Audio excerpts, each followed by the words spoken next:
Good morning and welcome to Global Perspectives. I'm David Dumke. Today we're joined by Dr. Bruce Wilson. Dr. Wilson is a professor of political science at the University of Central Florida. He is an expert on Latin America, specifically in Costa Rica, as well as legal rights in the countries of Latin America. Welcome to the show, Dr. Wilson. Thank you.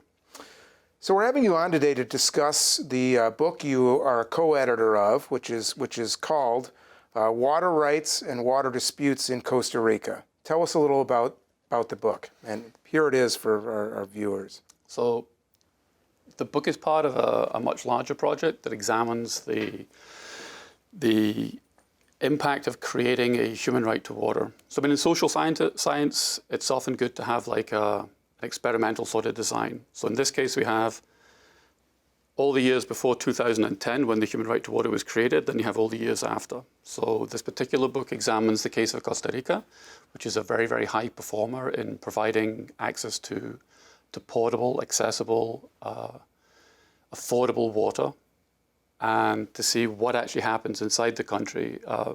Because at the aggregate level, when you look at aggregate data, it looks really, really impressive. It's one of the best in the whole of the Americas. But it turns out once you start drilling down, then it starts to look a little bit different. So I want to ask about some of the differences you just mentioned a little later in the interview, but I want to talk a little about Costa Rica specifically. Costa Rica's reputation for governance is pretty strong, as well as having a robust legal system. So tell us how that compares with some of its neighbors in other global countries. So that's a really, really good question. I think Costa Rica is not unique. People seem to think it is. It's not. It's unique in some aspects. There's no standing army, for example. But that's also not the only country. Panama doesn't have a standing army. But what they did have in the 1949 Constitution was this commitment to democracy and the commitment to the rule of law. And so if you read through the 1949 Constitution, the current Constitution, what you see is a number of institutions that can control how the game is played, the political game. So for example, elections are controlled by a separate election commission, and that commission is twice removed from the political process. That is, the members are elected by the Supreme Court, and the Supreme Court is elected by a 2/3 majority of the Congress. So there's a two-tier removal. And this institution controls everything to do with elections. Vote counting, vote design, like ballot design, funding of political parties, registration of voters, the registration of deaths, of births, everything to do with an election. And then during the actual election process, like the 3 weeks before, 6 weeks before and 3 weeks after, they control everything. No laws can be changed, nothing, just this. So it's like an election court that deals with everything. One of the good things about that is when elections become really, really close and really hard fought, the loser usually backs away immediately and concedes defeat because they know that the actual process has been consistent and has been fair. And I think that's one aspect of that's repeated in other areas of Costa Rican politics that allows it the stability in a way that other countries perhaps don't. When we were talking before the interview, you had mentioned about the unique role, though, of Costa Rica's judiciary in the legislative process. Could you explain that to the viewers? So since 1989, well, so from 1949 with the new constitution till 1989, the courts play very, very little role. Sort of the equivalent would be the very early years of the US Supreme Court, where they stand on the sidelines. 1989, the Constitution changed with a single line saying there shall be a constitutional court. That constitutional court has the power to review all laws before they become laws and after they become laws. It also can be used as a court of first instance for anybody in the country without a lawyer, without fees, without anything, to file a case when they think that their constitutional rights have been somehow impinged, either by a state party or a private party. So what you see happen is the actual caseload of the court increases from, well, 0 in 1989 when it's created. The following year, it's around about 1,000, then it goes to 2. Currently, they get around about 25,000 cases per year. And they resolve 25,000 cases per year. So it's a different sort of avenue when you think that your rights have been impinged, you have an access there. You have this legal opportunity structure that you can take your case to without actually even understanding the nitty-gritty of the constitutional point you're making. They have people at the court who will decide or help you determine what that case actually looks like. Makes it free, open, 24 hours a day, 7 days a week, 52 weeks a year. And the actual decisions are rendered relatively quickly. So this adds a whole different dimension, which is also relevant for the water cases, because then you have lots of specific cases about you personally that you can take to the court and have it adjudicated. So tell us a little about the process as water as a human right as it's enforced in Costa Rica. So water as a human right, most people think it's been there since the United Nations General Agreement on Human Rights back in the 1940s, but it hasn't. It didn't actually appear as a human right until 2010 as a standalone right at the United Nations. And before that, it had sort of indirectly, it was sort of deemed to be a right, but was never actually enforceable. Plus, international law and human rights law is quite soft. But in the case of Costa Rica, when the Costa Rican government signs on to an international treaty, such as the international right to human right to water and sanitation, then it supersedes any other right in the Constitution, right? So if there's a right already on X, and this is something that's bigger than X, then it becomes the new normal, and you can use that to litigate in the country. Even before the right was an international human right, the Costa Rican court had determined that there was already a right in the Constitution, although it wasn't actually technically in the Constitution until 2020, right, 10 years after the United Nations one. But what's interesting is that they would say, well, the right to water is determined by the right to health, the right to social security, the right to a clean environment. You weave all these together and the other international law, then you end up with this right, a constitutional right to water in Costa Rica. Well, let me ask you, United States, obviously, you would not be able to go to court and say my human rights are being violated because of I'm not able to have access to water up to certain standards. I think off the top of my head, Flint, Michigan, where I'm actually from Michigan, so I'm very familiar with the case. How does this play out in other countries? I mean, so you have the United States case. What about Western Europe, elsewhere? So Western Europe has been a little more difficult. It's something that is progressing through the European Parliament. And again, that's a sort of a different kind of body. In the US, so it is an interesting case because the US didn't sign on to the United Nations human right to water, and they generally don't sign on they don't ratify those agreements even when they do sign them. So in the US, it's meant to be the Senate that would ratify these agreements. They generally will not. The Flint, Michigan one, what's interesting, as you pointed out, you can't actually claim a human right to water and litigate on that, although some have, but generally the judge will say, well, you may be right in some sort of perfect world, but this is not a justiciable right in the United States. But what is interesting is it's still used in the United States. People in Flint, Michigan, in protesting in the streets or in lobbying politicians at the local level or the state level or the national level, use the language of human rights. And it might not be the exact same language that was actually written into the human right, but it has this certain power, right?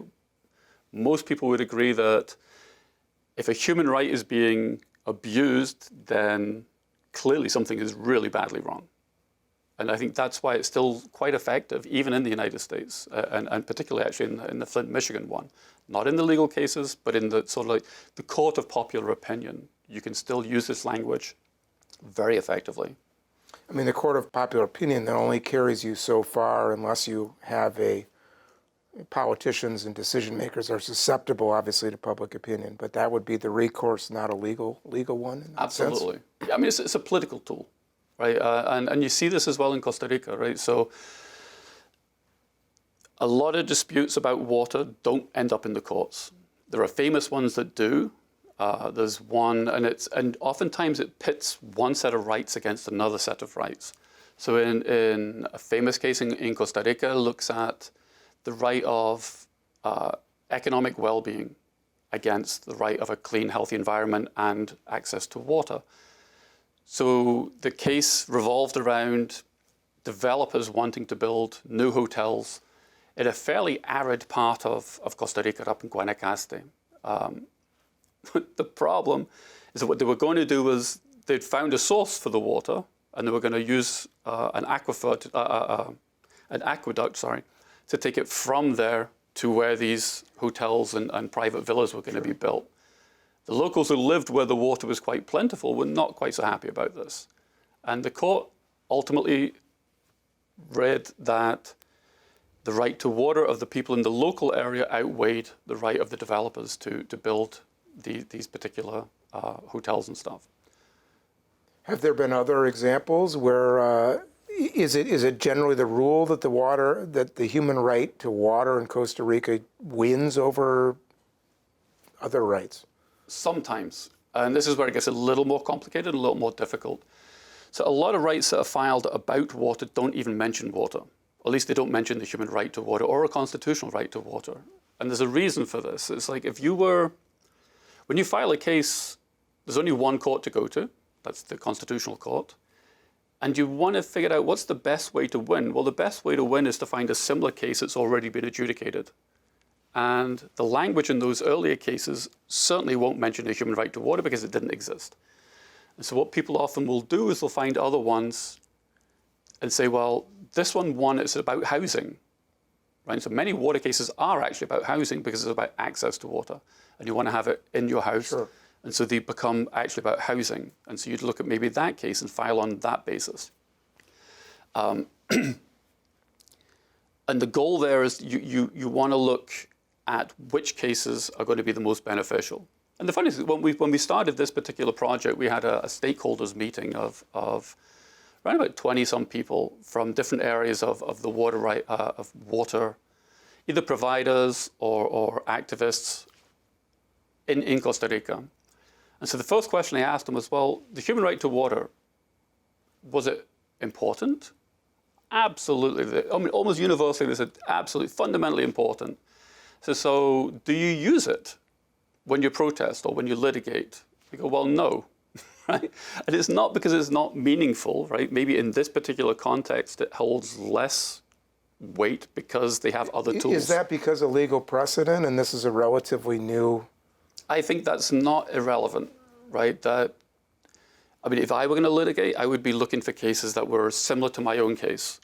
And then what language did they use? What rights did they use? And then use the same language. Which is also kind of ironic because in Latin American court systems, precedent didn't used to mean anything. And now it means quite a lot. I want to ask you a little about the funding for this project. Why look at water as a human right in Costa Rica? So the project itself looks at 9 different countries on 4 different continents. The Costa Rican one is sort of like a subset of those.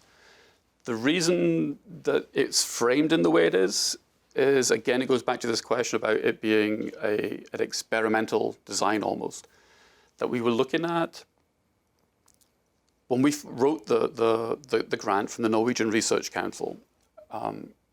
It was just over 10 years since the right had been initiated. And so we're looking at, well, if we have 10 years of this particular right, how effective has it been? And we're not interested necessarily at how effective has it been for wealthy people or even on the aggregate, right? We're actually interested in a certain subset of people, the ones who would often need rights language or human rights to protect themselves. And that's the most marginalized people. So one part of the project looks at India, for example, and looks at what they call there like the slum areas, about how marginalized people have been able to use this right to push local governments and courts to grant them access to water. South Africa, there are famous cases where poor people had used housing rights and water rights to gain access to water even when they can't pay, which is another of these misnomers, is that people think that because it's a human right, it doesn't have any cost to it. Well, the language is a little vaguer than that in writing human rights, and that it's you comply with the right to the extent that you are able. Right? So it's all sorts of get out of jail free cards for governments. And so the project then was interested in how does this affect marginalized people? And that's why we looked at the Costa Rican one, because this is the case where it's one of the best performers in the world. And we wanted to know, well, what did they do that made it so successful? And then what happens to people who are either in geographic areas that are poorly served or are in income levels that can't actually afford access. And that's how we ended up with this particular case study. And since I've worked in Costa Rica for 30 years, I know a lot of the academics who work in this area. And so the goal was also to sort of end some of this helicoptering where, you know, the northern academic would come down to a Latin American country or an African country, have the locals do the work, and then publish it under their own name. So this was very clearly an attempt to reverse that. All the people in the book, with the exception of myself and a postdoc, are Costa Rican academics, either senior academics or junior people, and this is their story more than mine. I just happened to be the person that could pull it together. So I want to get back to Costa Rica in a second, but you mentioned 9 different countries being studied. How does Costa Rica stack up against the other countries you studied, and where are some of the more glaring deficiencies, if you will, in terms of having this human right actually help people? I think some of the ones where it's been, okay, so in terms of where does it stack, Costa Rica is at the very, very top. In the last 15 years, Costa Rica went from something like 94% access to clean, portable, basic water to like 99 point something, right? Which is the same as like Western Europe, as Australia, as New Zealand, Canada. So in that sense, it improved in the last 15 years, and it's incredibly high. In other cases, like India, it's not so good. We also have a case study from Colombia, from Brazil, from Peru.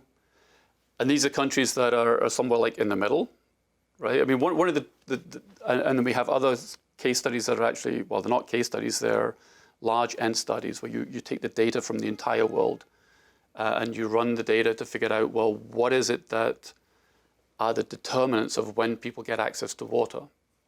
And there's a whole lot of literature about, well, you need to have a constitutional right in the Constitution.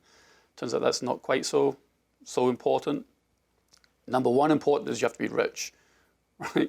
Costa Rica is not that rich. So there are cases where it can be achieved without being really rich. So what are the keys to Costa Rica's relative success? One of them is, and again, at the international level, democracy is not a driver, surprisingly enough. We actually thought in a lot of literature suggests that it is.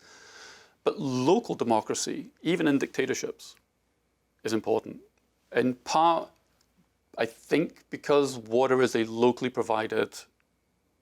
provisioned resource. So where you have competitive local democracies, then access tends to improve, even in dictatorships and even in poor countries. When they wrote the Constitution in 1949, they talk about water there. And they talk about it in the same sorts of terms that people who advocate for human rights talk about it. Water is not a commodity, like it is in Chile, for example. Everything in Chile is privatized, be it water, like the actual resource itself, underground, the provision of water, the sale of water is all private. Costa Rica, that's not the case. Private companies are allowed to deliver water and they're allowed to make a small profit, but they're not allowed to charge the market rate, so to speak. So they can cover the costs and a small amount, but that's it. So all this was like at the very, very beginning. Costa Rica also historically has been a water abundant country. And that's something that is changing now, which is part of what we deal with in this book, is that a lot of the water is aquifer water in Costa Rica, and the aquifer requires the rainy season. So in Costa Rica, you have 2 seasons, like you have the rainy season and a dry season. But in the recent decades, the rainy season is getting less and less rainy, and the dry season is getting drier and drier, which means that the water supplies are getting lower and lower. And this affects not just water per se, water provision, but it also affects things like power generation, since most electricity power in Costa Rica is either hydro or geothermal. So as the hydro lakes decline, then you don't get as much power. And so water provision, like the actual amount of water that's there that they can then provide, has declined. And Is this climate change Yes, caused? absolutely, absolutely. And they know this is happening, right? And I think the closer you are to the tropics, the more apparent this becomes. Because I mean, when even like 30 years ago when I first went to Costa Rica, and this was really, really heavy rains in the rainy season, and there was abundance of water, and now that is just not the case, which caused some recent legal cases in Costa Rica during the COVID period, because the state was saying, this is what you have to do to combat COVID. You have to wash your hands, you have to do this, you have to do that. And then it turns out that the water provision authorities didn't have enough water, and so they were cutting off barrios, like entire neighborhoods, saying, okay, between like 7 in the morning and like 9 at night, there'll be no water, which means that you can't even meet that. So these are the sorts of problems that are becoming clearer as climate change comes along, and other changes, of course, that are more Costa Rican, that they could change themselves. For example, population growth in the 1940s, it was around about like 700,000 people in Costa Rica. And here we are now, whatever that is, like 80 years later, and it's 5 million people. And it used to be largely rural population, and now it's 80% are urban. 60% live in this small area in the Meseta Central, like around San Jose and Cartago. That's problematic. So you shift from like a rural population to an urban population. This is all about infrastructure. And the book argues that infrastructure has been it hasn't been invested in the same way as other things, because it's not as immediately apparent that this is a problem. This is why even in somewhere like Mexico, the piping apparently loses 40% of all water that goes into it. Right. So if you want to fix the problem in Mexico, you fix the pipes. Sure. But fixing pipes is super expensive. And so that's one of these other problems in Costa Rica, and the nature of the economy changes. So you have more agro-export type things and industrial products, or mining. Mining is a disaster for this. Right. And some mines, some like pineapple production, for example, is too close to the river sources, so they contaminate the source. Mines, they use forever chemicals like arsenic, etc., that when they get in the water, you can't actually get them back out. So these are other sorts of problems as part of the economic growth of the country. Applicability in arid countries. I mean, there are countries that already have water shortages, extreme in some cases, that are caused not just by climate change, but by misuse. And I'm thinking specifically, look at the Horn of Africa or Yemen or Saudi Arabia, that's actually a wealthy country with water deficiencies. Is water as a human right applicable in those areas?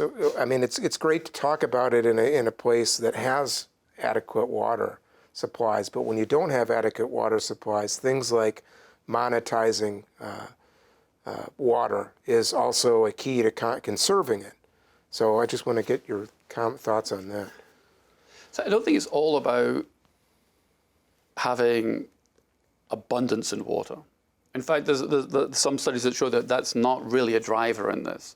But part of it is, I mean, so with water comes a whole other bunch of questions. I mean, about health, about population stability, about political stability. And that for a lot of dictatorships or theocracies or whatever, that's what drives them to do this. Like they have the money. I think I don't know much about the Arab states, but my understanding is that they use a lot of desalination to create the water. And people have access to the water because they know that without access to the water, this is going to be problematic. And if you go back to even like the Roman times, when they were building cities, the first thing they did was set up the aqueducts to make sure that there was enough water for sanitation and for human consumption. I think the power of human rights in in theocracies and the like maybe aren't as impactful, except to the extent that you can lean on third parties. There's a paper that we wrote on how this was done in Turkey, for example. There's a dam that was built in southern Turkey, and originally it was going to be funded by the EU and EU banks or EU-based banks. And the activists used the human rights language to convince these banks that they should not be part of this. And that put an end to the building of the dam. Unfortunately, later the Turkish economy boomed, and so the Turkish government had enough money to do it itself, and so they built the dam anyway.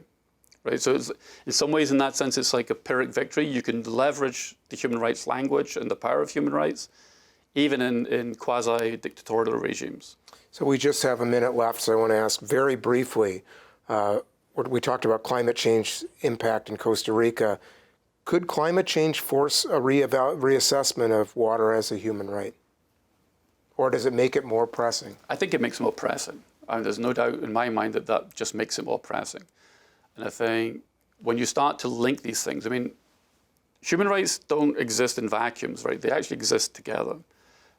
And you can't have 20% or 100%, like 90% of human rights being respected. It has to be the whole thing together. Global climate change, I think, is changing. It's making the actual debate way more apparent, way more with a clarity that wasn't there before. And you can see this causality.